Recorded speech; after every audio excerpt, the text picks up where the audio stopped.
Often, for exam, one of the most common exam questions that you get in neuro is stating the function of the cranial nerves.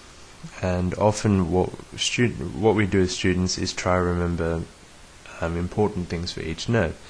However, I'm going to try to teach you a different way of looking at this, and this is to consider the cell columns instead of the nerves. So it's easier to remember what each of the cell columns does rather than remember what each of the nerves does.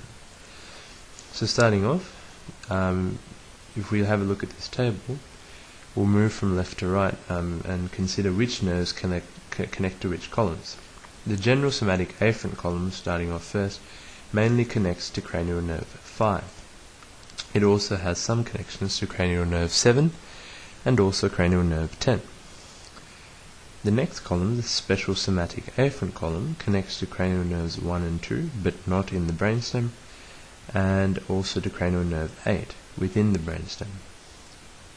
The visceral afferent column connects via taste fibers, which are carried by cranial nerve 7 and cranial nerve 9, and also connects to nerves via general visceral afferent columns, afferent fibers, through to cranial nerves 9 and 10. The general somatic afferent nuclei column connects to cranial nerves 3, 4, and 6 for supply of the eyes, and to cranial nerve 12 for supply of the tongue. The general visceral afferent column connects to cranial nerves 3, 7, and 9 via the salivatory nuclei, and finally cranial nerve 10 via the dorsal motor nucleus of the vagus. And finally, the branchial motor column connects to cranial nerve 5, to cranial nerve 7, and to cranial nerve 9 and 10 by the nucleus ambiguus. The nucleus ambiguus also connects partly to the accessory nerve, and we'll talk about this more when we talk about the nerves in more detail. But all of these things that I've just talked about in this column, even though I've skimmed over it quickly, is what was on the previous slide. So you just remember which nuclei are in which columns. The next step of the procedure is considering each of the nerves and considering which parts, which columns it connects to, in order to remember the functions. So if we'll start off from cranial nerve 1 and we'll work our way downwards. So the cranial nerve 1, it only connects to the special somatic afferent column, and this connection provides it with smell fibers. Cranial nerve 2 only connects to the special somatic afferent column as well, and this allows its function in providing sight. The oculomotor nucleus connects to the general somatic afferent column as well as the general visceral afferent column. Through the connection to the general somatic afferent column, it mediates eye movements and supplies all muscles of the eye except the superior oblique and the lateral rectus muscles. Through its connection with the visceral afferent column, it supplies parasympathetics to the eye, and this is really important in achieving pupil constriction. The trochlear nerve only connects to the somatic afferent column, the general somatic afferent column, and this provides nerve supply to the superior oblique muscle for movement of the eye.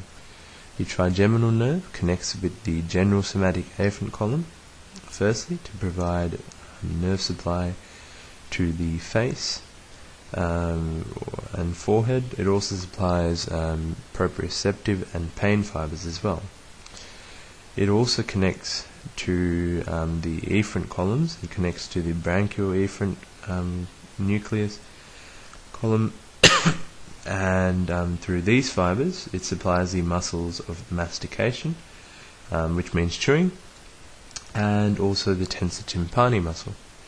The abducens nerve only connects with the cranial nerves, only connects with the general somatic afferent column, and through these fibers it supplies the lateral rectus muscle. The facial nerve is the next nerve, and it's quite complex. As you can see, it connects to the general somatic afferent, the visceral afferent, the general visceral efferent, and also the branchial efferent columns.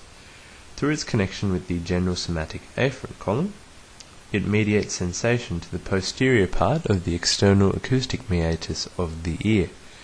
Through its connection with the visceral afferent column, it supplies taste fibers to the anterior 2/3 of the tongue.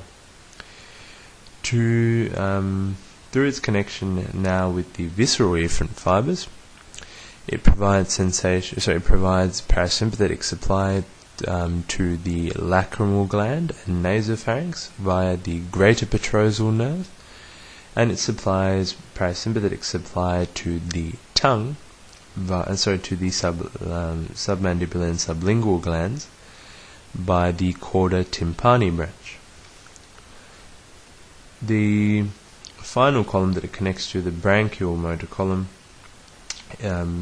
allows it to provide motor fibers to the facial muscles, which are derived from the second branchial arch.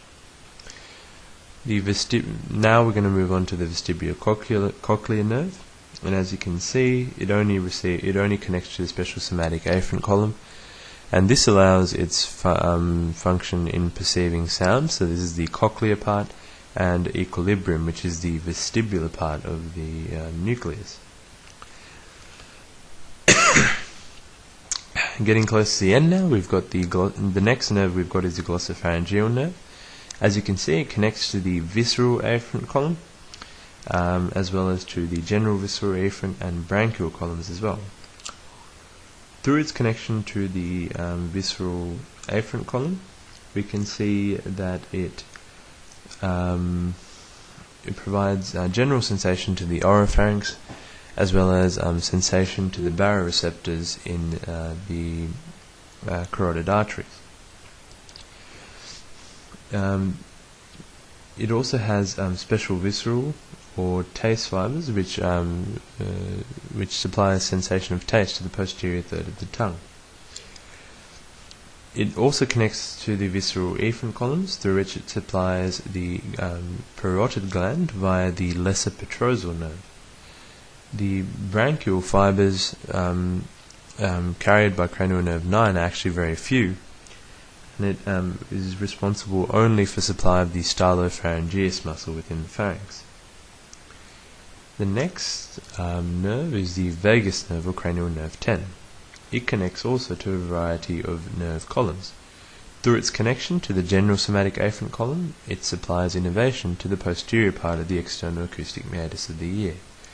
Through its supply to the visceral afferent column, it supplies some taste fibers to the epiglottis, but more importantly, it supplies general visceral sensation from the larynx and also the entire gastrointestinal tract, as well as from the carotid sinus.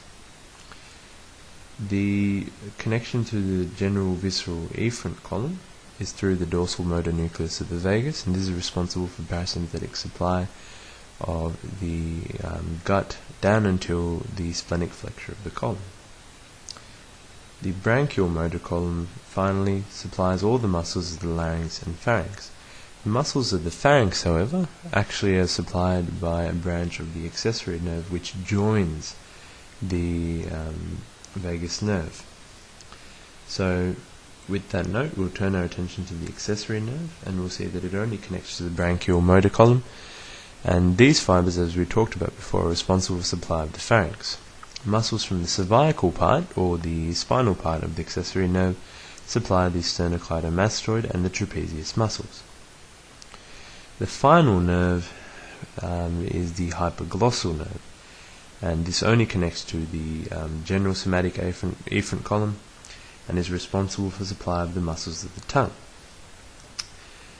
Now obviously that was quite a boring exercise for many of you, but the basic thing is the way to remember what each of these nerves does, especially for these complex nerves like the facial nerve and the vagus nerve. The easiest way to remember what these nerves does is actually by considering each of the columns separately. and it will help in an exam if you draw a table up. And even if you can't remember exactly what each of the functions are, if you state which column it's from, you're bound to go somewhere, and you'll trip your own memory and get it right.